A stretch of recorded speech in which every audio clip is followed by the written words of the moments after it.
you, what are the last three numbers? 195. Right. Everything is on that degree, on that dimension. It's on 19.5. 19.5, right. Exactly. So they're all latitude, longitude numbers, and 19.5 is the number that is your final number. And as far as the Coral Castle is, what nobody can see or tell, but just consider this widely because you'll understand completely. The Coral Castle owner is building a gateway, a portal, and the reason they can't find everything is because a portion of the portal is gone, no different than the stones at Stonehenge, and this castle has to be built in a certain place like the pyramids because when you put those two angles together, it creates a portal for them to pass through. And it wasn't Agnes, a girl who lives here, but Agnes through the portal back home. Now, that is an interesting theory. Now, tell me why you've come up with this. Actually, I listen to your show every night I get a chance, and I've been listening to it and I'm a newbie, for like 2 years. Okay. And 19.5, I remember them saying. Oh, yeah. I mean, there's a Richard Hoagland talks about that a lot. It's like I remember the number, and I don't know why, but whenever I heard the beginning of the numbers, and it ended in 19.5, it's another dimension that is a spot. It's a place. Yes, an intersection that everything comes to, like the other mysterious. Well, I got to tell you, Joe, and Robin, your theory is as good as any we've heard, a portal to somewhere. How about that? We'll be back with final questions on Coast to Coast AM. Hey, Joe, before we take final calls, tell us about your book, Waiting for Agnes, where you can get it. And again, it is fiction based on fact. Go ahead. Yes, thank you, George. You can reach me. I'm going to go ahead and give my telephone number out in case anybody has a pen and paper there. I'm happy to take telephone orders. I'm at area code 386-752-1059. And my email is joebull, JOEBULL, at atlantic.net. And my website is www. It's just the title of the book, waitingforagnes.com. And so you can email me or call me. Again, that telephone number, 386-752-1059. Call me anytime. And you'll give them a signed copy? Oh, yes. All my copies are autographed. All right, very good. Let's go back. Go ahead. I'm sorry, George, not tooting my own horn here, but because of when you first did that first show, the hardcover sold out, and anybody that's got a copy of the hardcover, hold on to it. In some areas, it's selling for $1,000 a copy. Are you kidding? $1,100.86. You didn't get it. I don't get it.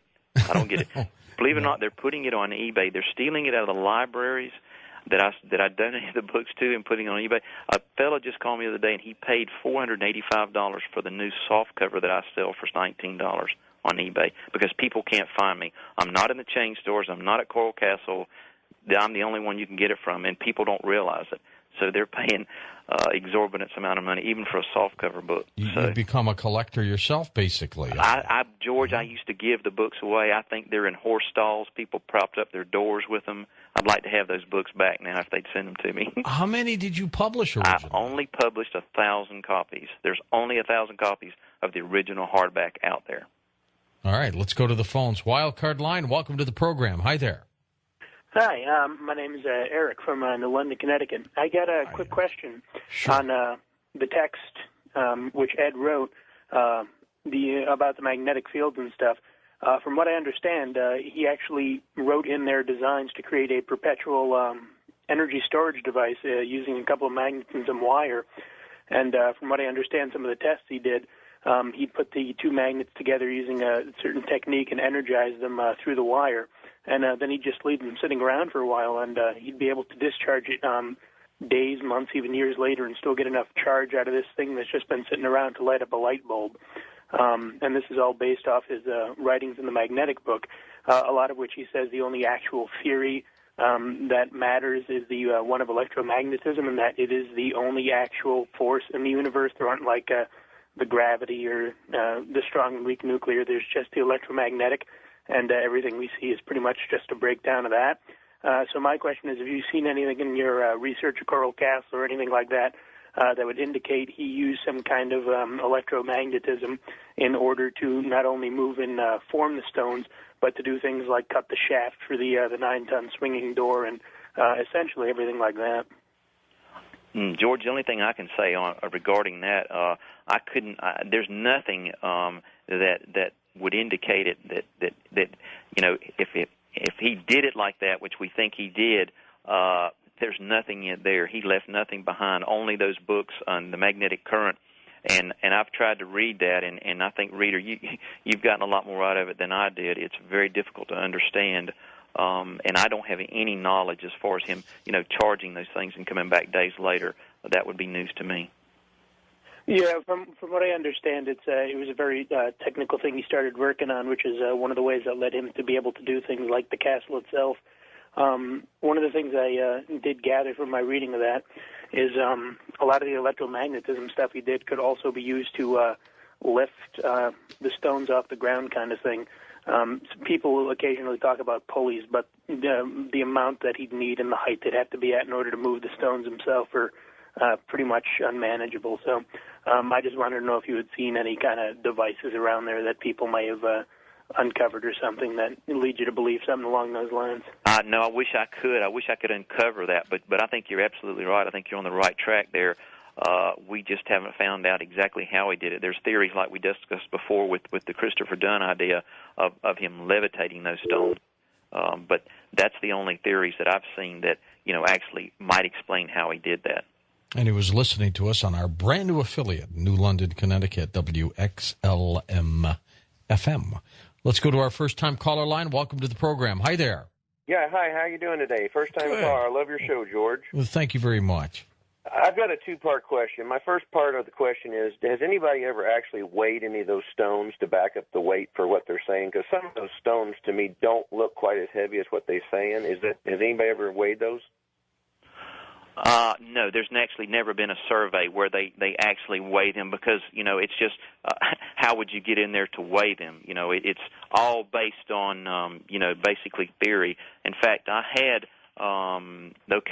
this was given to me from another person. Now, it says the weight of the stones is calculated by figuring out what 1 cubic foot weighed, and then you would multiply the total cubic feet. Right. And that's the way pretty much is determined, and then, of course, it's estimated.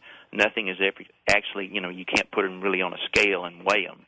Are they saying that coral is like heavier than natural stone per cubic foot or lighter?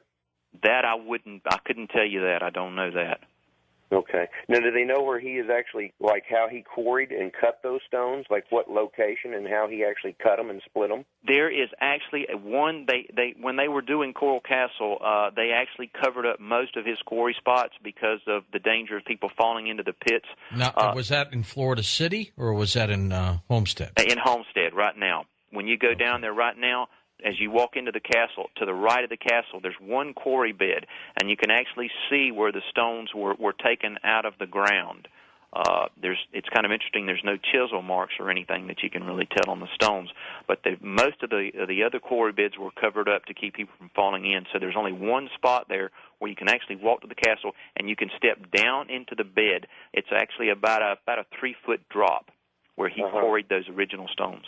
So nobody really knows how he cut them, the blocks out of the main coral. They cannot. George and I talked about that last time. We talked about all kinds of ideas. You know, how do you get underneath once you cut it to get the horizontal cut? You know, even if you get a vertical cut, how do you cut the bottom?